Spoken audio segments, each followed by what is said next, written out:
Hey free woman. So in this video, I can't communicate everything I want to say or say it in the way that I want to say it due to censorship, but hopefully you can still follow along okay. So this is a very important video with a very important warning about the possible future we face. When it comes to how we are currently being governed and by who, if we allow things to continue the way they are going, then we are heading for a dystopian future where the average person's day is filled with desperation and fear. Yes, the opposite of utopia. And I'm not trying to be some sort of alarmist or anything like that. I'm just sharing based on my own research and personal feelings. And I encourage you to research yourself. Don't just watch the mainstream media and take their word as gospel. So in today's video, I want to provide a solution and help you become the ruler of yourself, because currently you aren't. My message is simple. Get out of the cities as soon as you can and grow your own food. I have been recommending leaving cities for a number of years now, and in 2020, the message has never been more urgent. I'm predicting you have about 4 to 6 months before crap really hits the fan. And the reality is, the unit you are living in can become a prison at any moment. Yes, you can be prevented from leaving your unit by those who govern over you. All your utilities can be cut off, water, electricity, food, because you really don't own any of those things. They do. Yes, you can be prevented from gaining access even to supermarkets for food because you don't grow it yourself. Can you see where I'm heading here? Can you see the importance of having your own food supply, your own water supply, your own electricity supply?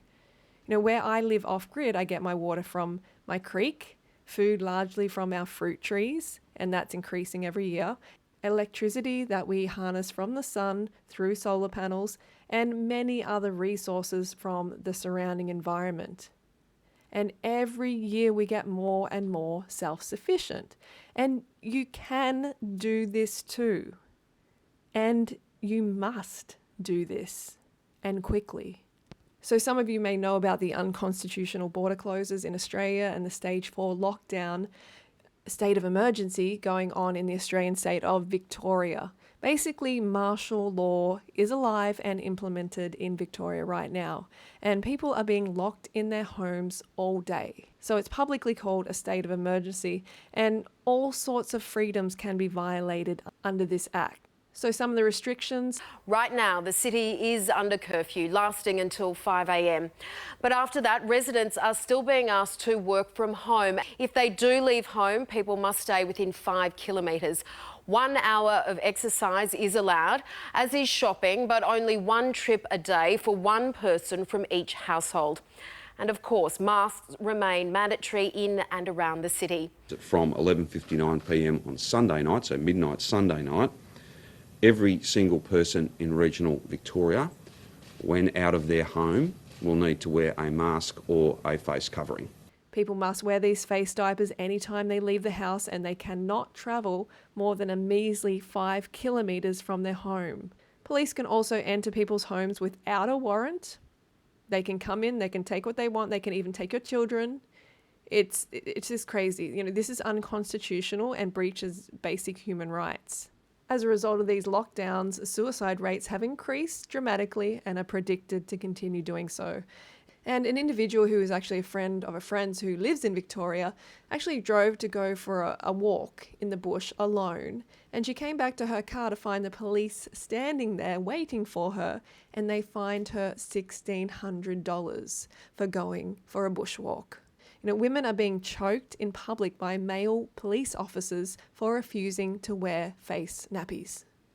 They are currently making criminals out of everyday people just exercising their basic human rights. This is not okay. You know, this is your life. This is not their life to do what they please with. You know, this behavior and these fines, they're unlawful and unconstitutional, but they are somehow allowed under this state of emergency.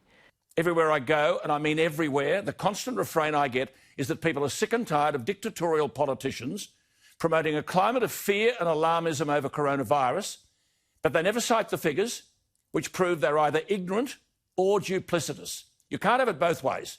Now, I've got these figures here, World Health figures, and it tells us they're there. 6.3 million infected patients. The serious or critical around the world, front page, 64,000. The rest, 99%, unless these dumb politicians don't understand numbers, the rest are mild. In Australia, it's cost us $360 billion so far for 361 million deaths. For 361 deaths. $1 billion per life. The Lancet Medical Journal, let me repeat, is an independent international medical journal dating back to 1823. A world leader in the publication of papers that have made a crucial contribution to science and human health. The Lancet recently argued, and I quote, "In our analysis, full lockdowns and widespread COVID testing were not associated with reductions in the number of critical cases and overall mortality. In 6 months, the death toll in Australia is 361. But the average daily death toll in this country, daily, every day, 432. Yet Melbourne is effectively under martial law, masquerading as medical law."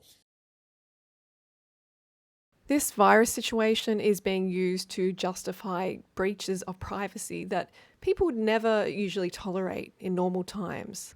And apparently, Victoria State Police are even preparing to use drones to catch people who show their faces in public uncovered by these face diapers.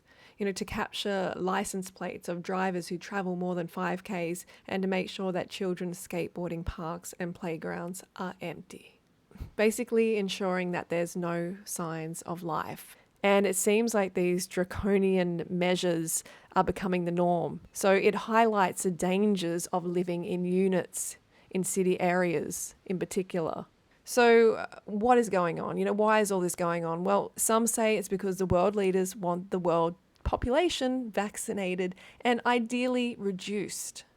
Our leader here in Australia, Scott Morrison, who is really just an employee of the big banks, is telling us that the C-shot, I will call it, will be ready as early as the start of 2021. So what happens if you exercise your human right to deny medical procedures and say no to the C-shot? Well, at first, ScoMo, as he's called here, was saying that the shot will be as mandatory as possible, but later downgraded that, saying basically that there will be incentives provided to convince people to get it. That the vaccine will not be compulsory. Now, Australia's Deputy Chief Health Officer, Dr Nick Coatsworth, held a press conference yesterday, and he was saying that restrictions could be placed on people who don't get vaccinated. There needs to be some sort of incentive stick, perhaps, through the current programs, including No Jab, No Pay, looking at specific things like not being able to go into restaurants, not being able to travel internationally, not being able to catch public transport, or more broadly having what in the olden days would have been a yellow fever vaccination certificate. But there's no current mechanism to enforce that sort of thing at the moment. Basically, fear tactics and the refusal of potential, basic human rights. What it is appearing that they will do is place restrictions on us until we hopefully give in to the C-shot. And many will. Extensive restrictions like travel, both local and international. You won't be able to travel, essential services and various freedoms taken away, like maybe driver's license. You won't be able to have a bank account, entry to all sorts of places. You may starve if you live in the city if you don't get the C-shot. And that might seem, like, oh, that's too far out. But if you just follow the way things are going, this is like the logical conclusion. Places like Woolworths and Coles, for instance, who basically have the monopoly over food in Australia, are likely to refuse you entry unless you can show proof of getting the C-shot. I can't say too much, but I will just include a snippet from a favourite channel of mine, the Know Your Rights group. But in WA, where we've got very few cases at all, they're bringing in these ankle monitoring bracelets, okay, to monitor what? There's no cases, okay?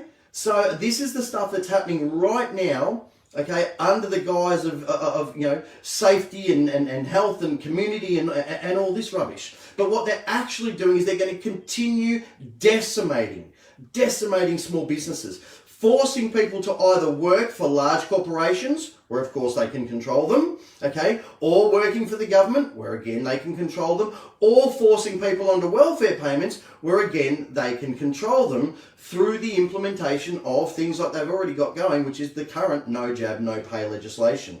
And I'll put a link down in the description below. Definitely check out their videos. So yeah, you won't be able to go to a supermarket, and with more and more of these little small businesses and medium-sized businesses being shut down by these huge conglomerates, then where are you going to eat? Where are you going to get your food from? Okay, unless you are growing it yourself. You can't go to Coles, you can't go to Woolworths, you can't go to a whole lot of places that are providing food. How are you going to eat? You know, and some of you might be like, oh, just get the C-shot. And we'll get to that in a moment. So they will make life as hard as possible, even if it's unconstitutional, even if it goes against your basic human rights, just so as many people as possible get the C-shot. And a lot of people will, because they don't want these restrictions. They want to get out of lockdown, and that's what the government knows. They know that they are putting people into this high pressure situation. So then when the C-shot comes along, they're like, oh, just give me it, give me it. Like, I want to get out of this pressure cooker. I want freedom. And that is where the danger really, really lies. So some of you might be like, well, who cares? It's just a shot. Just get the shot. Just wear the face nappy.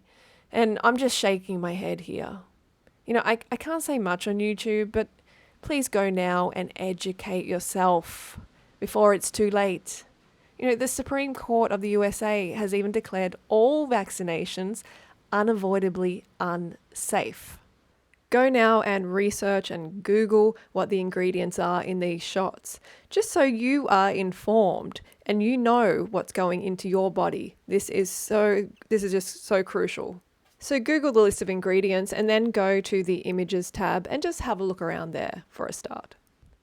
So one of the next videos is going to be one that is highly requested. A lot of you wanted to see like calculations, a bit of a roadmap to how you're going to make this work, how you can move off grid, because I understand it is a little bit kind of daunting. It's like, well, how do I make this happen? Well, I'm going to try and put together some estimations and some, calculations and bring it to you in a video format to hopefully, get you off grid as soon as possible and, just show you exactly how to do it.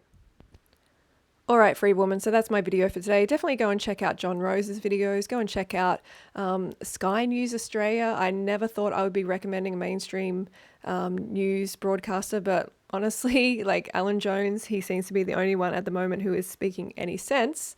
And it's just great that he's part of the mainstream arena. And also check out Know Your Rights group. I'll put links in the description below. Okay, I will see you soon. Stay safe. Educate yourself now. Start to plan right now. The Nobel Prize-winning biophysicist from Stanford University, Michael Levitt, has said, the level of stupidity going on here is amazing. Lockdowns are a huge mistake. There's no epidemiological justification for lockdowns. And if you can't provide the evidence, you are political frauds.